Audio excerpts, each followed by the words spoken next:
Shalom. मुझसे अलग होकर तुम कुछ भी नहीं कर सकते।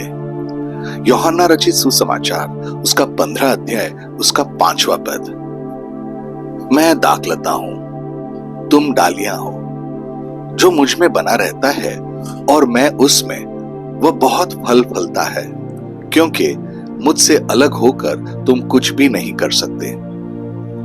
जिस दिन यीशु ने हमें छुआ, हमें लगा होगा कि हमें उनके लिए कुछ करने की जरूरत है। हमारे अंदर यह नया उत्साह था। हम लोगों को यीशु के बारे में बताते थे, लेकिन किसी ने ज्यादा परवाह नहीं की। क्यों? हालांकि हम यीशु के बारे में जानते थे, लेकिन हम उनमें नहीं थे। ऐसे लोग हैं जो यीशु को उद्धारकर्ता के रूप में मानते हैं, लेकिन यह केवल शब्दों में है, वास्तविक विश्वास नहीं है। कुछ धार्मिक समूह बपतिस्मा, पुष्टिकरण या अन्य धार्मिक संस्करण को पर जोर देते हैं, ताकि यह सुनिश्चित हो सके कि जो इन रीति रिवाज का पालन करें, उसका स्वर्ग में भविष्य हो। यदि स्वर्ग जाने के लिए किए गए संस्कारों पर निर्भर करना है, तो कम से कम एक फल तो पैदा होना चाहिए था, जिसका उल्लेख पहले पत्रस उसका 1 अध्याय उसके 16वें पद में लिखा है। क्योंकि लिखा है कि पवित्र बनो, क्योंकि मैं पवित्र हूं। कुछ लोग चर्च सेवाओं में भाग लेते हैं, लेकिन अपना बाकी समय पूरी तरह से अपने लिए जीते हैं। हम चर्च में प्रमुखता चाहते हैं। कुछ लोग सिखाते हैं या उपदेश देते हैं, कुछ किताबें लिखते हैं, लेकिन उनके जीवन का फल जैसा होना चाहिए वैसा नहीं होता। लालच, धोखा, अनैतिकता, घमंड या बेईमानी उन्हें परिभाषित करती है, जो उन्हें यीशु के मानकों के अनुसार झूठे भविष्यवक्ता बनाती है।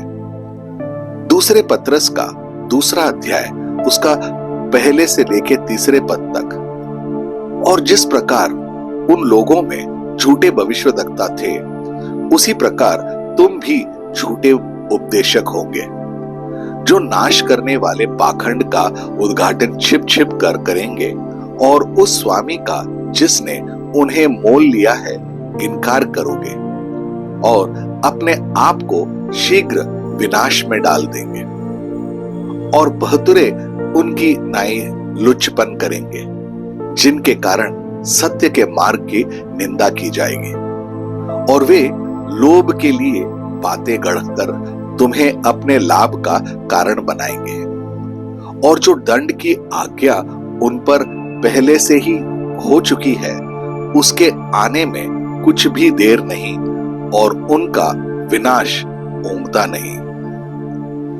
यूहन्ना 15 में जब यीशु खुद को सच्ची दाखलता कहते हैं और अपने अनुयायियों को डाली के रूप में बताते हैं, अगर हम उसमें बने रहें तो हम फलेंगे फूलेंगे और बहुत फल लाएंगे, लेकिन उनके बिना हम कुछ नहीं कर सकते। आइए हम यहाँ यीशु के वचन के सामर्थ्य को थोड़ा रुक कर समझें। वह यह नहीं कह रहे हैं कि उनके बिना हम कुछ अच्छे काम कर सकते हैं, बल्कि यह कह रहे हैं कि अगर हम उनके साथ रहेंगे तो हम बेहतर तरीके से फलेंगे फूलेंगे। वह कह रहे हैं कि उनके बिना हम कुछ नहीं कर सकते।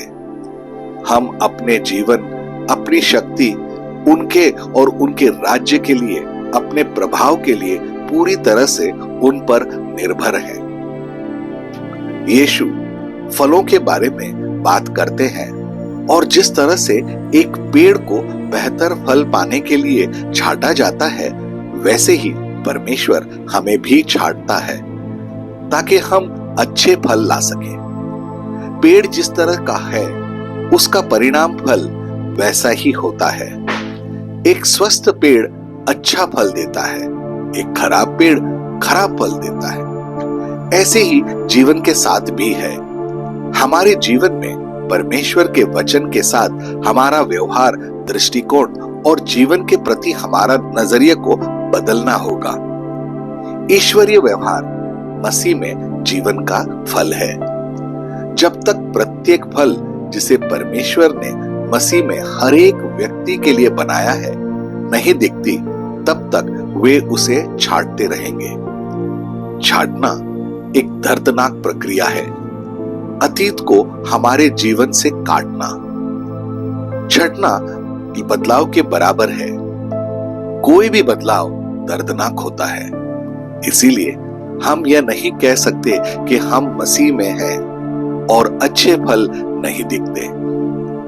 अच्छा फल केवल मसीह में ही संभव है। इसलिए यीशु कहते हैं कि उनके बिना हम कुछ नहीं कर सकते।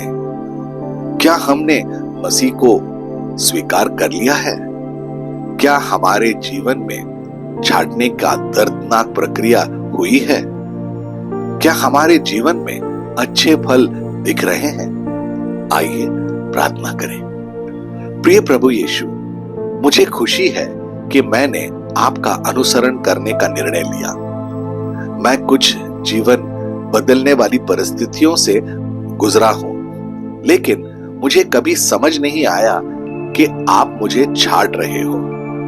मैं आप में हूं। मैं खुद को मसीह का अनुयायी कहता हूं। मुझे उस पेड़ के लिए अच्छे फल दिखाने चाहिए जिसमें मैं जुड़ा हूं। हाँ प्रभु, आगे बढ़ो, मुझे तोड़ो, मुझे आप तक तब तक छांटो जब तक कि मुझ में जो कोई बचा है वह आपका हो। छांटने का मतलब है मुझे आप जैसा बनना। मुझे इसका एहसास नहीं था। हाँ, कोई भी मेरे लिए ऐसा नहीं कर सकता। आपके बिना मैं कुछ भी नहीं हूं। आपके बिना मैं भूसे की तरह हूं जिसे इकट्ठा करके जला दिया जाना है। आप दाखलता हो और मुझे खुशी है कि मैं आपकी शाखा हूं। मुझ में अच्छे फल विकसित करने के लिए प्रभु आपका धन्यवाद। मैं आपको अपने पूरे दिल से प्यार करता हूं और जब तक आप मुझे इस धरती पर रखोगे तब तक मैं आपकी स्तुति करता रहूंगा। यीशु, आपके अद्भुत और मधुर नाम में मैं ये प्रार्थना करता हूं और हर चीज के लिए धन्यवाद कहता हूं। आमीन और आमीन। अपने दिन की शुरुआत प्रभु यीशु से करें। सब्सक्राइब कीजिए, नोटिफिकेशंस ऑन रखिए और ये दैनिक भक्ति आपको रोज मिलेगी। धन्यवाद।